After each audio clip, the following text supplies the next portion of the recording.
إن الحمد لله نحمده ونستعينه ونستغفره ونتوب إليه ونعوذ به من شرور أنفسنا وسيئات أعمالنا. من يهده الله فلا مضل له ومن يضلل فلا هادي له. أشهد أن لا إله إلا الله ولي الصالحين وأشهد أن محمدا عبده ورسوله صلى الله عليه وعلى آله وأصحابه وسلم تسليما كثيرا. أما بعد. Ndugu Islam, kitu ambacho wamefanya na ambacho wanaendelea kudhamiria kukifanya ni ufisadi katika ardhi, na Allah subhanahu wa ta'ala anataka watu tufuate haki wala sio mafisadi. Qala ta'ala, walau ittaba'a al-haqqu ahwa'ahum lafasadati as-samawati wal-ardu wa man fihin bal ataynahum bidhikrihim fahum an dhikrihim mu'ridun. Laiti kama haki ingefuata matamanio yao, ingekuwa matamanio ya watu vile wanavyotamani ndio inahesabika kwamba ni haki, la fasadati samawati wal ardh, mbingu na ardhi zingefisidika, wa man fihinna, na vilivyomo. Kwa haki sio kufuata matamanio ya fulani, yuko Marekani, yuko wapi, hiyo sio haki. Haki ni kufuata maelekezo ya Allah subhanahu wa ta'ala anayewajua waja wake kwamba zikija fitani jiepusheni na kufanya khuruji, kutoka katika toa ya mtawala, kufanya maandamano, kwa sababu kunaleta shari kubwa. Kinachoangaliwa ni shari kubwa kuliko maslaha. Na cha ajabu, kuna watu ni qaada. Amesema al-Imam Ibn Hajar rahimahullah, qaada ni kina nani? Qaada ni watu katika makhawariji ambao wamesema humul ladhina yuhassinuna lighayrihim al-khuruj ala al-muslimina wa la yubashiruna al-qital. Ni wale ambao wanawapendezeshia wengine kutoka kufanya maandamano, kuasi, lakini wao hawatoki. Hao ndio qaada, washazungumzwa tangu zamani. Al-Imam Ibn Hajar, qaada humul ladhina yuhassinuna lighayrihim al-khuruj ala al-muslimin wa la yubashiruna al-qital. Ni wale ambao wanalingania, tokeni mitandaoni, tokeni andamaneni, alafu wao kimya na watoto wao. Bali wao huko Ulaya wanapoandamana wanajifunga nyuso wasionekane. Sasa unaogopa nini wakati huko Tanzania? Vipi kijana mdogo wa miaka 16, 18 yuko Tanzania wataka aandamane wakati wewe uko Ulaya na unaogopa? Haya maajabu makubwa kabisa. Ayuha almuslimun, al-Imam Ibn Taymiyyah rahimahullah amesema katika Minhaji Sunna, wa qalla man kharaja ala imamin ذي سلطان إلا كان ما تولد على فعله من الشر أعظم مما تولد من الخير.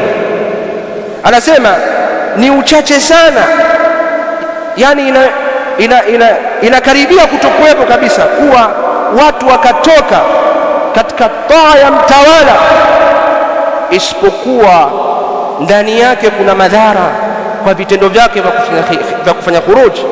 Shari ni kubwa kuliko kheri inayopatikana, kwa maana ni mara chache sana kupatikana kheri katika uasi, na kilichofanyika ni uasi na wala sio maandamano. Haya yanaitwa maandamano ya amani, ni uasi.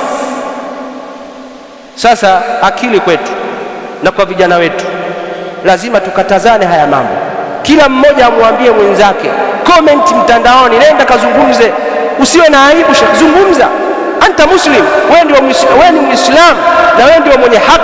Usiogope ukatishiwa, si mtu ana maguo makubwa, si ukaambiwa na mavyeti makubwa. Usiogope hilo. Kwani Isa alayhi salam wanaomita Yesu alikuwa na mavyeti? Alikuwa na mavyeti? Alikuwa na madigrii? Kwani maulama wetu sisi hawana mavyeti na madigrii? Maulama, al-Imam Rabi' bin Hadi ni professor, al-Sheikh Sudais ni professor, maulama ni maprofesa. Kwani wewe unadhani hakuna maprofesa? Mashekhe sio maprofesa? Unatutisha na degree. Kwa hiyo ndugu zangu Waislamu, sisi tunafanya rududi kwa yeyote awe Muislamu. Tumefanya radi kwa makhawarij hapa na kuwataja majina kina Abu Dirogo na wengineo. Itakuja kuwa kwa mtu ambaye ni kafir, ambaye anatumia damu zetu, damu za vijana wetu kwa ajili ya kujinufaisha yeye mwenyewe binafsi. Hilo hatuwezi kulikubali, na jambo hilo tunaiomba serikali isimame kidete, na tunaiombea kwa Allah subhanahu wa ta'ala waweze kudhibiti amani na usalama. Hatuungi mkono watu kujichukulia hatua mkononi kwamba umpige yule kwa sababu ni kafir, la. Manhaji yetu ya kisalafi inakataza, lakini serikali tunaiombea kwa Allah iwe thabit katika kusimamia jambo hili. Sisi tunazungumza serikali, hata akiondoka rais aliyopo akija mwingine, hiyo ndio manhaji yetu, na kabla ya rais huyu ndio manhaji yetu, na alikuwa rais sio Muislamu, ndio manhaji yetu, kwa sababu ndio manhaji salaf. Hii ndio manhaji ya wema waliotangulia. Mambo yanaenda kwa mazungumzo ya siri ambayo ndani yake yana ihtiramu, yana kuheshimiana, sio maamrisho, sio unaamrisha. Unatakana ukazungumze, uombe mazungumzo kwa ihtiramu, kwa sababu watu wote hapa ni wananchi wa nchi hii, hakuna mgeni wala mwenyeji. نسأل الله سبحانه وتعالى السلامة والعافية. اللهم ربنا آتنا في الدنيا حسنة وفي الآخرة حسنة وقنا عذاب النار. صلى الله على نبينا محمد وعلى آله وسلم.